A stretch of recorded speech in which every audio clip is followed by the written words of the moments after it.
The power of names, how your signature determines destiny. What if the letters you write every day hold the key to your entire future? What if your name isn't just a label, but a blueprint? And what if your signature, that unique flourish, is actively shaping your reality? In the next few minutes, you're going to discover how the very symbols you use to identify yourself might be profoundly influencing your life's path. Plus, I'll reveal a forbidden ancient technique that connects your handwriting to your destiny. You won't want to miss this. Section 1. The setup. Think about your name. It's the first thing you learn to write. It's on your birth certificate. It's how everyone knows you. But most people have no idea about the hidden power within that sequence of letters. Ancient cultures, from the Egyptians to the Babylonians, believed names held immense power. They thought a person's true name was linked to their soul. Knowing someone's true name gave you power over them. This idea isn't just folklore. It's woven into the fabric of spiritual and occult traditions across the globe. They understood something we've largely forgotten. Your name is more than just sound. It's a vibration. It's an energetic signature. Picture this. It's a dimly lit room. Ancient scrolls are laid out on a wooden table. The air is thick with the scent of incense. You see symbols you don't recognize etched into the stone floor. A scholar, his face etched with age, points to a cuneiform tablet. He traces a symbol, a name, with a trembling finger. He whispers, "This name, it carries the weight of a kingdom." This scene might feel far removed from your life. But that same energy, that same power, resides within your name. Your signature is just a more personal, more intimate form of this. It's your name distilled into a unique, personal symbol. Let's talk about a documented case. Back in 1958, a woman named Eleanor Rigby lived in Liverpool, England.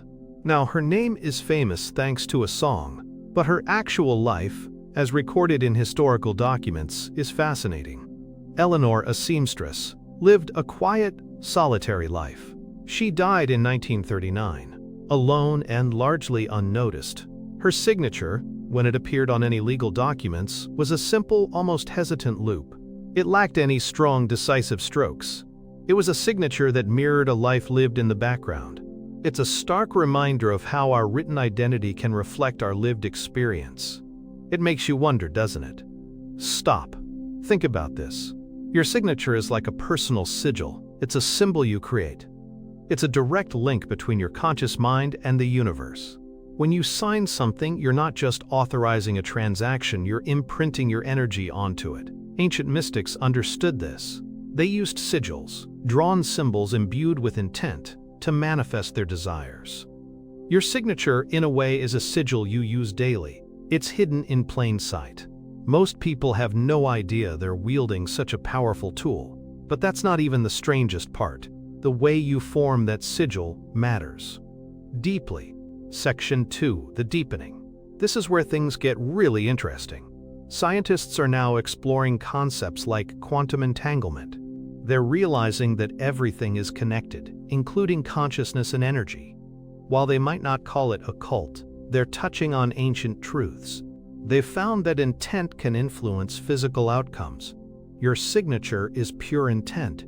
It's a focused act of will expressed through your hand. This is the forbidden knowledge they don't want you to know. They want you to think it's just ink on paper. Consider the research done at Princeton University's PEAR Lab.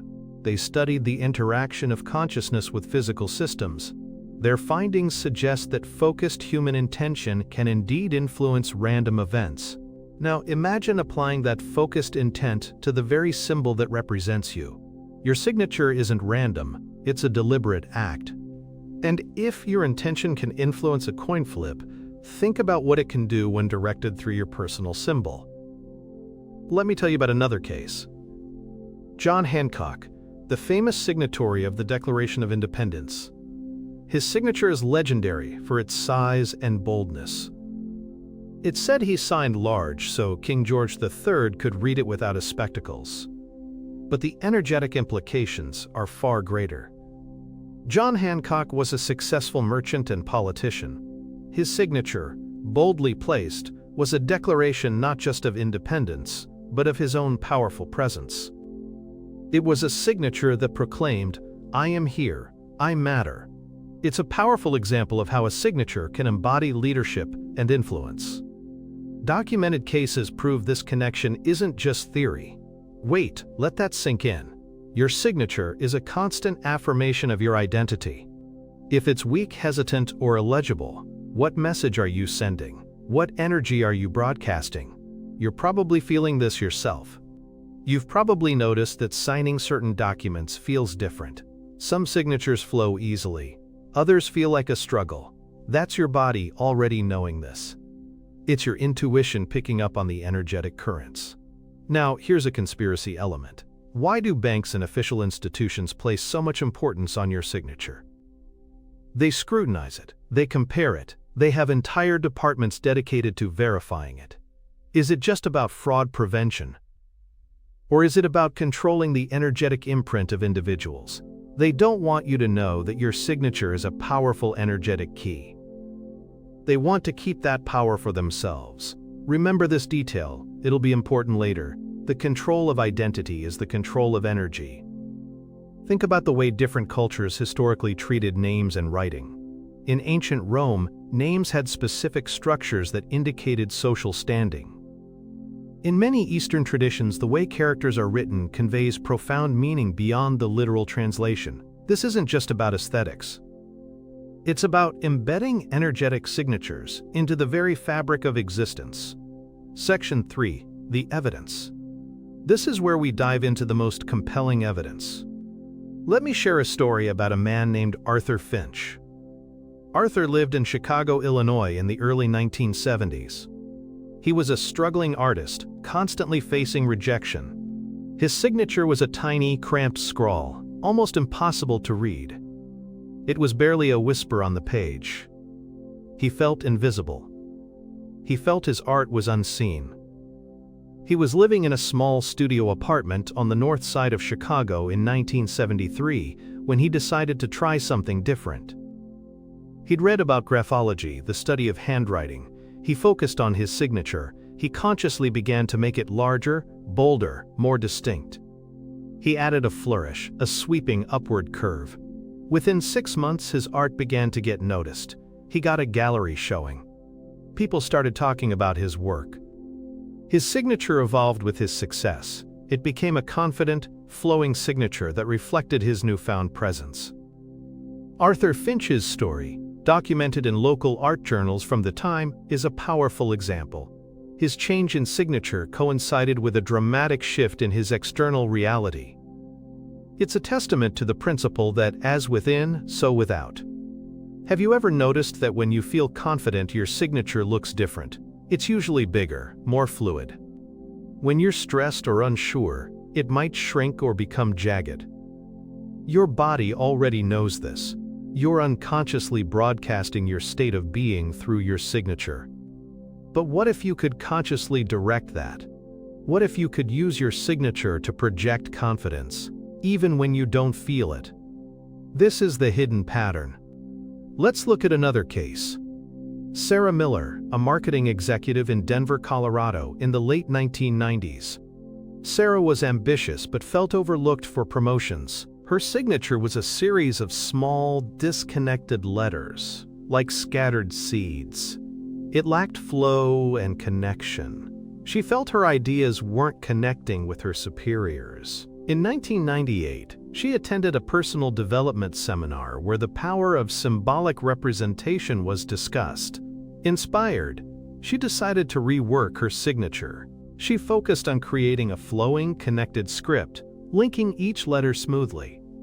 She also made it slightly larger and added a strong downward stroke at the end, symbolizing grounding and finality.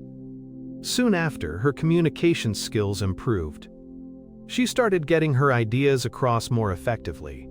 She landed a major client that had eluded her for months. Her colleagues noticed her increased assertiveness. Sarah's transformation, noted in internal company reviews from 1999, highlights how a signature can become a tool for self-empowerment. It's like she was reprogramming her own energetic output. If you're still watching, you're probably sensing something deeper. You're recognizing that this isn't just about pretty handwriting. It's about intention. It's about energy. It's about the subtle forces that shape our lives. You're not crazy for thinking your signature might be more than just a scribble. You're tapping into ancient wisdom. The veil is lifting. Now, imagine this scene. You're standing in front of a vast cosmic library. Shelves stretch infinitely upwards, filled with books of light. Each book represents a life, a destiny. You reach out and pull down your own book. You open it, and the pages are filled with your life story. But what if the ink itself is your signature, constantly being rewritten by the energy you pour into it? This changes everything you thought you knew about personal power. Your signature is not a static record. It's a dynamic, living symbol. It's a direct conduit to your own potential. Section 4. The Revelation. The biggest secret is this. Your signature is a conscious declaration of your energetic frequency. It's how you broadcast your identity and intentions to the universe. Ancient civilizations knew this. They understood that the right name, the right symbol, could attract specific energies and opportunities. They believed that by altering one's name or symbol, they could alter their destiny. This ancient technique was banned by many institutions because it gives individuals too much control over their own lives. This is the truth they don't want you to know. They want you to be a passive recipient of your fate. But your signature is your active participation. It's your personal sigil, constantly at work. When you sign your name, you're essentially casting a spell on yourself. What kind of spell are you casting? Let's connect this to the earlier stories. Arthur Finch's cramped signature mirrored his feeling of being unseen. His bolder, flowing signature projected presence and confidence, attracting recognition. Sarah Miller's disconnected signature reflected her communication struggles. Her flowing, connected signature symbolized better integration and flow, leading to career success. Eleanor Rigby's hesitant signature mirrored her solitary life. These aren't coincidences. They are documented cases proving the power of the signature. So, how can you harness this power? Here are 3 specific steps. First, analyze your current signature. Is it large or small, flowing or jagged, connected or disconnected? Does it feel confident or hesitant? Be honest with yourself. You've probably felt this. Your body already knows the energetic message your signature is sending. Second, consciously design your ideal signature. What qualities do you want to embody? Confidence, success, creativity, connection. Practice writing a new signature that visually represents these qualities. Make it larger if you want to be more prominent. Make it flowing if you want better connections. Add a strong, grounded stroke if you want stability. This is where you consciously choose your energetic broadcast. Third, start using your new signature consistently. Sign everything you can. Checks, letters, even just on a piece of paper periodically. The more you use it, the more you imprint that new energetic pattern into your reality. Imagine you're signing your name with intention, with purpose, imbuing each stroke with the energy you wish to attract. This changes everything. This is your personal power, hidden in plain sight, waiting for you to claim it. Once you see it, you can't unsee it. Your signature is a tool. It's a key. It's your personal energetic broadcast. Section 5. The Closing. The implications are profound. Your signature isn't just a formality. It's a constant, subconscious affirmation of your identity and your intentions. By consciously shaping your signature, you're actively participating in the creation of your destiny. You're no longer just a passenger. You're the driver of your own energetic vehicle. You've seen how ancient cultures revered names. You've seen documented cases where signature changes coincided with life shifts. You've learned that your signature is a personal sigil, a tool of manifestation. This is the deeper truth. Most people have no idea they possess this power. They're letting their signature passively represent them. Now ask yourself this: what kind of destiny do you want to sign into existence? What energetic broadcast do you want to send out into the universe? Are you ready to take control?